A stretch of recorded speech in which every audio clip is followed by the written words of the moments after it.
Beyond that, though, Um, I don't thinking of mind the Steel Bolt Arclight pack for Rooster. yeah, for sure. I just like that unit combination quite a bit. I think Agri Mhm. has quite a few possible picks as well. And For we get the sure. Agri has a speed. lot more choices. Interesting. I Very might be interesting a indeed. little unhappy to see the speed specialist tarantulas into the Bolt Arclight pack.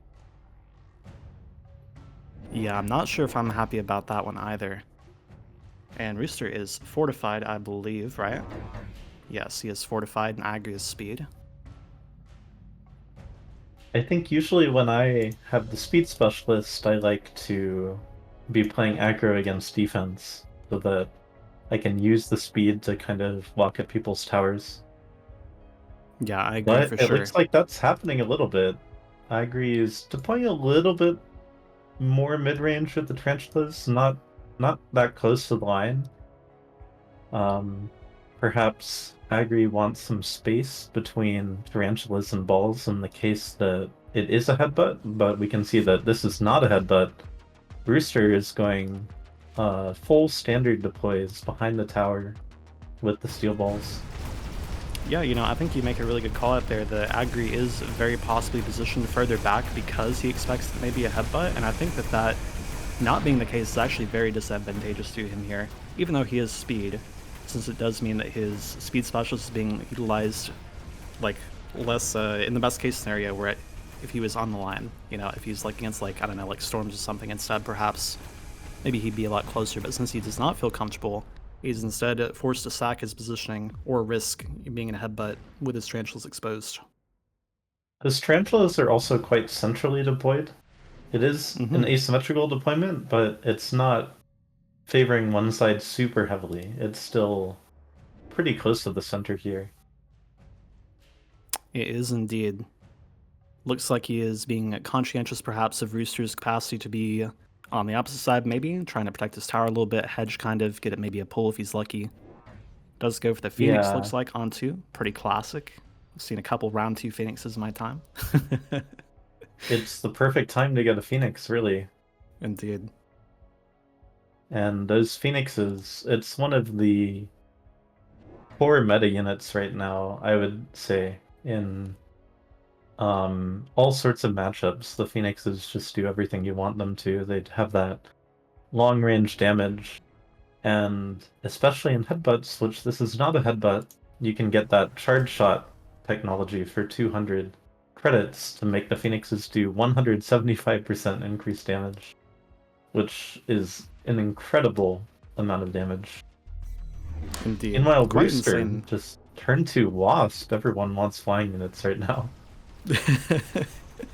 Yeah, it's a bit of a surprise to me, I feel, to see the turn 2 Wasp in Standard. Also, as a note, let's check out Rooster is running. He has Range, Air Spec, Ground Spec, Elites. He has the I Want to Wasp dual U tech bar. And interestingly, Indeed. does not have HE. He is a big fan of HE These are on essentially Wasps. the carry Wasp techs. No shields, however. Which Yeah, it is a bit means if it curious, does I come down feel. to a standard game, they're not going to be a very effective chaff against units like Phoenixes compared to a shielded Fang, a shielded Wasp. But it might have been picked up because of that Wasp drop. We saw the Wasp drop being extremely effective last round, being dropped on Agrypnocoma's back left corner. Yeah, for sure. Definitely a way for Rooster to counter that and also get a unit that he is a big fan of in the board. I've seen him. And speaking of units, first unit drop shows up. Both And it is, players choose quite quickly. yeah. And Agrypnocoma does go with the Raiden, his favorite units. Indeed. Rooster with a really aggressive Wasp on the right side with no jump drive, by the way, right? Yeah, no jump at all. True. Pulling these fangs behind the tower away from the wasps with a new pack of crawlers as well. So Rooster is dedicating two entire deployments to attacking this undefended, relatively undefended tower. However, this missile will take care of the wasps. And although the crawlers are going to be able to take on the fangs here, it'll take a long time for the tower to go down. For sure. Really nice missile from the Agrypnocoma there to make sure that this is not a possibility and to get the correct read that Rooster was going to go for it. Indeed. That the tower does go down at a pretty convenient timing. And this Yeah. Raiden is not going to be able to deal with these Archites or get damage onto any of the marksmen during the debuff. And Yeah, that's that's a about pretty as ideal as it convincing could be. round. Very convincing for sure. Honestly, pretty good, all things considered, considering that Agrypnocoma put the missile on the right side that turn and the full Rooster's Wasp push on the right. Does have to sell out of that, though, so he does not get to retain that unit on the board, does lose the deploy. True. But Agrypnocoma does have to answer the crawlers. That's probably the point of these Mustangs, yes. Probably. And instant anti-air marksman. Actually, I like this play.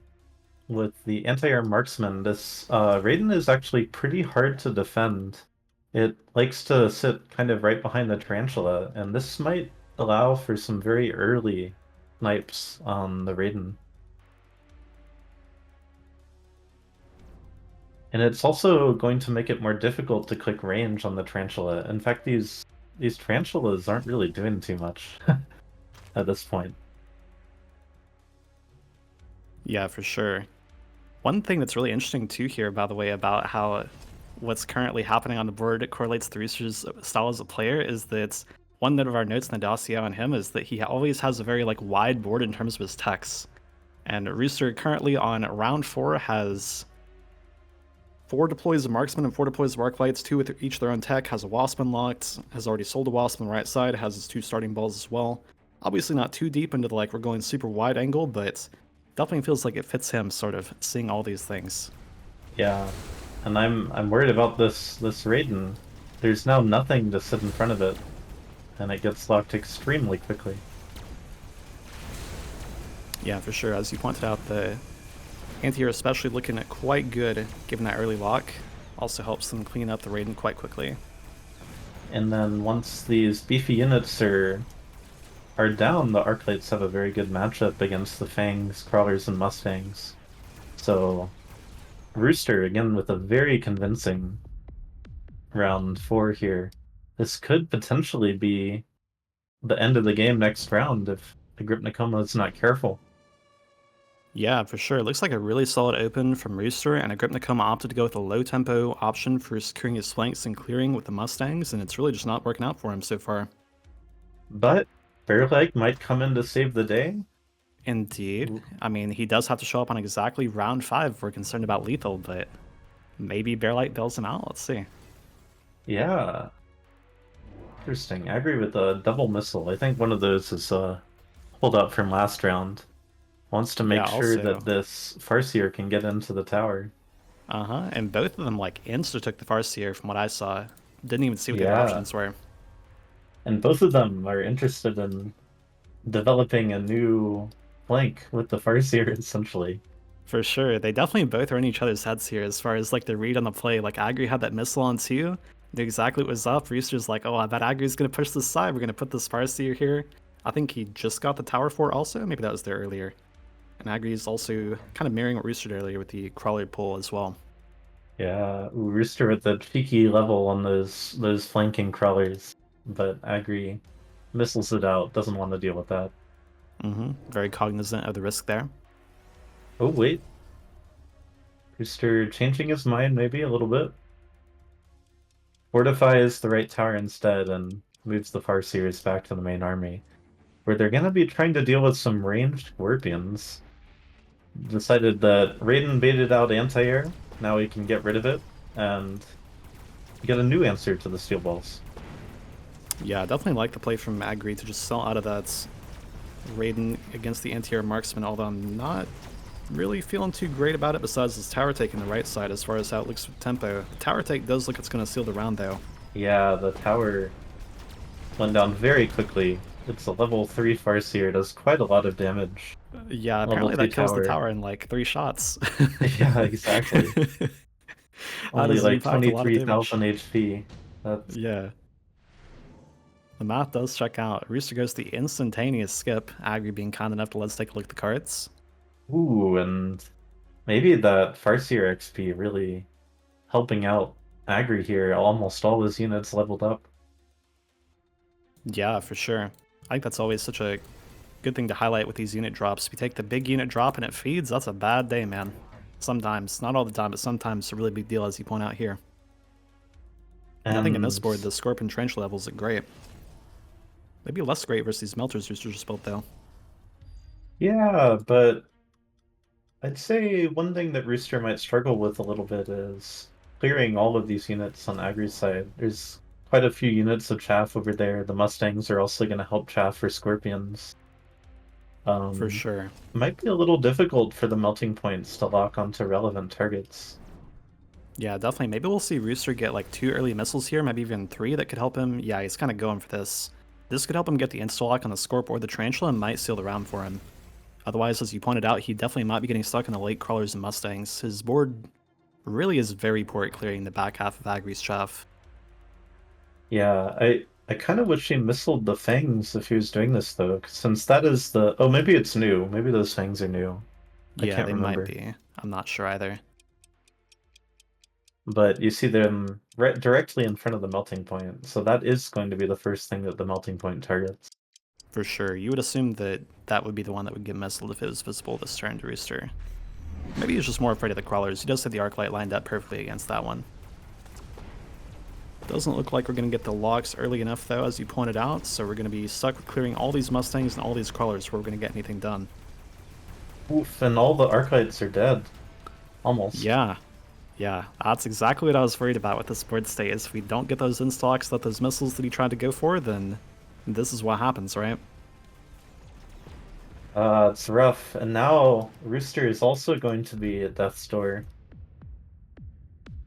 Yes, indeed. Pretty back and forth game. I mean, it looked like it was in Indeed. Rooster's favor, but now Agri's brought it all the way back. Yeah, I said I liked the anti-air on the marksman, but Agri was saying, you know, you take anti-air marksman, I go into a Mustang base board, your marksmen aren't doing anything. Yep, for sure. It's a lot of supply sitting there on the board doing nothing. Looks like Rooster's gone for the heavy, and Agri has gone for the Rhino drop. The armor on a melting point can help um, that melting point survive a couple more scorpion shots. It was getting deleted once the scorpion decided to turn that way. For I sure. think Rooster needs to once again just missile everything. Yeah, absolutely. I think that's definitely just the deciding factor here is, does he get the early locks, the melting points? And if he does not, his board does not have the late chaff clear to win the match. I He mean, this might time he does go even... for everything, basically. Ooh, okay. Okay. Doesn't get those crawlers this time though. The ones behind the blue tarantula next Hmm. to the oh, there's two blue tarantulas next to blue scorpions. Yeah, and I feel like we Oh, might even like to see him try and missile like these left side flank crawlers on Agri's side that are coming in right after this crawler he's missiling. Stuff like that, just to guarantee that we're getting these locks. But he does also have to break these bubbles, so it might just be really hard overall. yeah. Nice play from Agri with the bubbles. That's going to prevent these missiles from doing their job here. Oh, Instalock next to the Farseer, but I don't think that's good enough because now the Oh, Arclight's stuck the on the Rhino! Farseer. The The Rhino's Rhino! coming in. Tower is Oh fortified, but not no, fortified enough. it's doomed. And that's the Oh debuff. no, that's the game right there, I bet. That Rhino drop's devious. Wow, great game from Agri. Very nice turnaround. Looked pretty dire in the beginning, but with that Farseer drop heading into tower, he reclaimed the tempo he needed to turn things around with the Scorpions. Yeah, 100%. That Farseer term is definitely the turning point. He got all the levels on all of his units, made a difference in his ability to tank Rooster's front line and chaff clear long enough to have his second wave come in and really just brought the game back for him. And that Farseer never stopped taking tower. Yeah, that thing was a menace. It was so hard too for Rooster just to get the chaff clear on lockdown. Doesn't really have enough Yeah. upfront to make sure his arc lights stay alive and not enough I don't know, like sniping power to get through the big stuff up front afterwards. Yeah, and speed spec did, I think, come into play quite a bit here. Have some of these fighters just really running in and deleting the chaff extremely quickly on Rooster's side.